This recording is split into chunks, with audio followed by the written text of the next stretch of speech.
This is a Saberforge Vigilant Lightsaber hilt, and it's unofficially inspired by the Ki-Adi-Mundi lightsaber. So this hilt has been discontinued, you guys, unfortunately, so in order to find it, you'll have to kind of look in the secondary market somewhere. It's totally sold out from Saberforge.com. But let's take a look. So this hilt is 10.5 inches long and roughly 1.5 inches in diameter, although there's some variation to that diameter throughout the saber. And here is the inside. This is the empty hilt version, which Saberforge calls Initiate Tier. That's kind of just a look at the saber overall. Now let's start at the top. In the emitter area, this is kind of a cool design that has a few parts that sort of flare out a little bit. You have some retention screws, blade retention screw here, another retention screw there.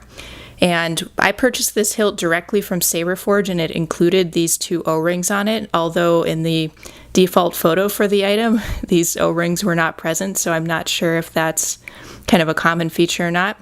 At any rate, O-rings do work really well with this saber. It kind of, pops a little bit.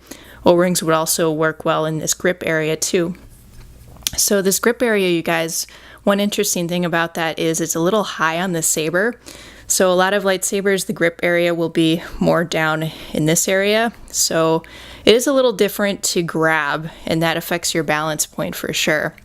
And this lower part of the saber isn't really that nice to grab, just simply because you have all these greeblies and things going on, and even the cover tech wheel at the bottom. So keep that in mind, although some of these can be removed, like you could remove these two greeblies, for example. So here's kind of like a tiny control box thingy. This is purely decorative. Here's a kind of a greebly thing here. Another one here and here, and both of these at least are removable. Here are the dummy switches. These are included on Saberforge empty hilts by default, and they are glued in, so they might take a little bit to remove, but it is possible. Then here's the cover tech wheel on the bottom, and if you want, you can also swap the cover tech wheel on this side with the greebly on that side. Although they are designed, for the cover tech wheel to be here and the greebly to be here.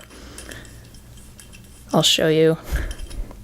You see there's kind of, there's a spot here for the bottom part of the greebly to fit in snugly. So anyway, it's designed that way, but if you prefer the cover tech wheel on that side, you could put it there if you want. So here's the pommel, vented pommel.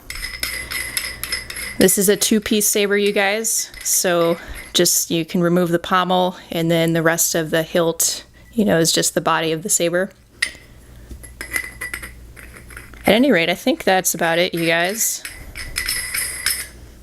It's kind of a neat-looking hilt. Lots of little, greeblies and things going on in that kind of miniature activation box that's purely decorative, but it is a little odd to have the grip area up higher. So anyway, that's just kind of a quick look at this saber, and let me know what you guys think in the comment section.